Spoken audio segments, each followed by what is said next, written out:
அவனுக்கு என்ன நான் அடிமையா? பேருந்தில் ஏறி அமர்ந்து கொண்ட காயத்ரி இன்று எப்படியும் அலுவலகத்தை தாமதமாக செல்லப்போவது உணர்ந்து மனசங்கடப்பட்டு கொண்டிருந்தாள். அவளின் முதலாளி மிகவும் கண்டிப்பானவன். இளம் வயதுதான் அவனுக்கு. எல்லோருக்கும் முன்னதாக தான் நேரம் தவறாமையே நிரூபித்து விடுவான். அலுவலக நேரத்தை தாண்டி வருபவர்கள் உடனடியாகவே வீட்டிற்கு அனுப்பி விடுவான். சரியான காரணத்தை கூறினாலும் ஏற்றுக்கொள்ளவே மாட்டான். அதனால் அவனின் கண்டிப்பான குணத்திற்கு பயந்து நேரத்துக்கு எல்லோரும் வேலைக்கு வந்து விடுவார்கள். தான் போக எப்படி நேரமாகிவிடும் என்று எண்ணினாலும் போகாவிட்டால் ஒரு நாள் சம்பளம் இல்லாமல் போய்விடும். அதனால் வீட்டு நிலைமை சிக்கலுக்குள்ளாகிவிடும். அதனால் போய் பார்ப்போம் என்று காயத்ரியின் உள்மனது சொல்ல புறப்பட்டு வந்திருந்தாள்.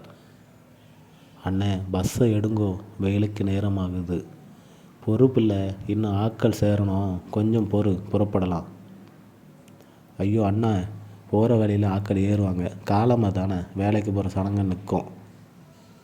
தனது அவசரம் தெரியாமல் பொறுமையை சோதிக்கும் ஓட்டுநரை திட்டிய காயத்ரிக்கு உதவியாக பயணிகள் சிலரும் சத்தம் போட வேறு வழியின்றி பேருந்தை எடுத்தார் ஓட்டுநர்.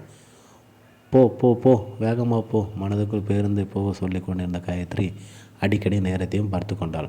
காயத்ரியின் அம்மா எழுந்து நடக்க முடியாதவர். அவர் இரவு படுக்கையில் மலங்களைத்து விட்டிருந்ததால் அதனை சுத்தம் செய்து அவரை குளிப்பாட்டி விட்டு சமைத்து வைத்து தானும் குளித்து வெளிக்கிட்டு புறப்பட்டதால் நேரம் அதிகமாக இருந்தது. ஒரு வழியாக பேருந்து அலுவலகத்தை சென்றடைந்த போது காயத்தின் நம்பிக்கையும் தகர்ந்திருந்தது. ஆம், அவள் 15 நிமிடங்கள் தாமதமாகியிருந்தாள். எப்படியும் முதலாளி உள்ளே விட மாட்டான். போய் அவனிடம் ஏச்சு வாங்கி அவமானப்பட்டு எல்லோரும் பாவமாக பார்க்க வெளியேறுவதை விட இப்படியே அடுத்த பேருந்து போய்விடலாம் என்று எண்ணினாள் காயத்ரி.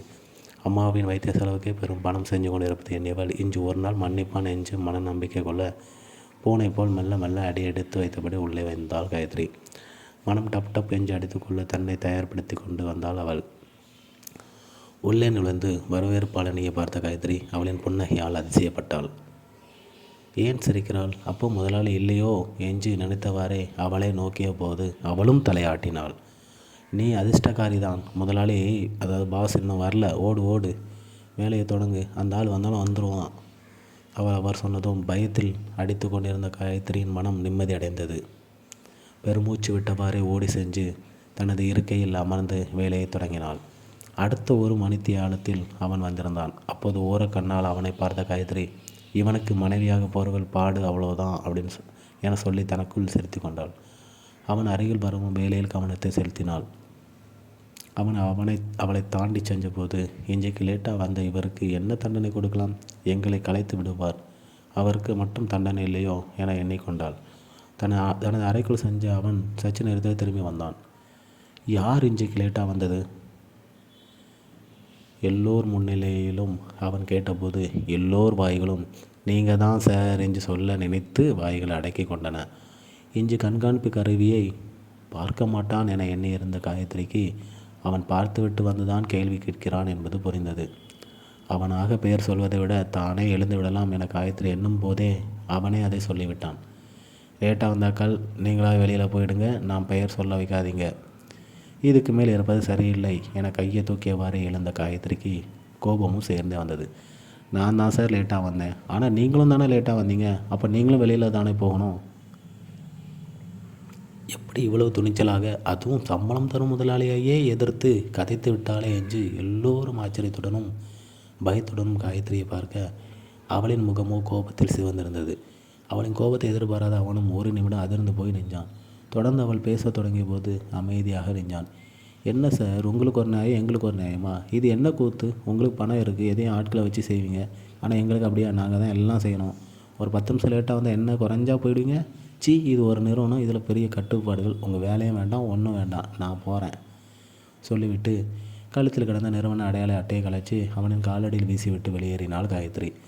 பேருந்தில் ஏறி இருந்தவளுக்கு தனக்கு எப்படி இவ்வளோ கோபம் வந்தது என்று அவளாலேயே சிந்திக்க முடியாதிருந்தது. அவனுக்கு என்ன, நான் அடிமையா?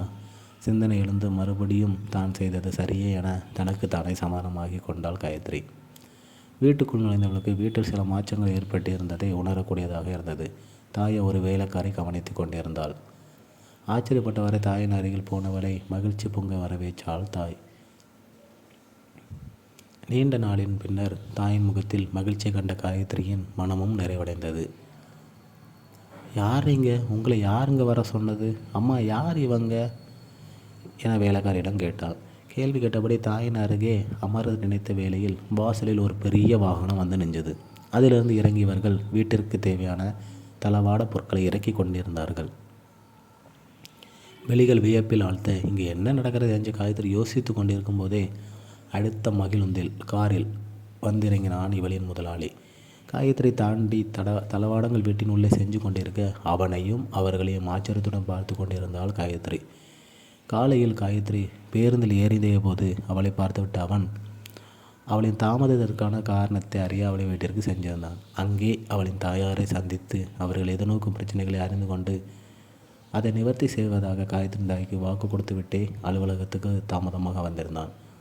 தனது குடும்பத்துக்கு தேவையானவற்றை செய்த இவனை போய் கேவலமாக ஏசி விட்டேனே என வருத்தமடைந்த காயத்ரி மன்னிப்பு கேட்பதற்காக அவனை நோக்கி ஓடி சென்றாள். அதன் பிறகு என்ன நடந்தது என்று அவளுக்கு தெரியவில்லை. அவனின் காலில் விழப்போனவள் அதற்கு மாறாக அவனை கட்டிக்கொண்டு அவனின் நெஞ்சினில் புதைந்து கண்ணீர் ஊறுக தொடங்கியிருந்தாள். அதனை அவனும் எதிர்பார்த்து காத்திருந்தது போல அவளை ஆதரவாய் அணைத்து கொண்டான். அரசல் புரசலாக சில மாதங்கள் இவர்கள் இருவருக்கும் இடையில் நீடித்து கொண்டிருந்த பார்வை காதல் இன்று ஒரு முடிவுக்கு வந்திருந்தது. அதே நேரம் இவை யாவற்றையும் பார்த்து கொண்டிருந்த அவளின் தாயாரின் கண்களில் ஆனந்த கண்ணீர் பூக்கத் தொடங்கியிருந்தது. கதை முச்சிற்று.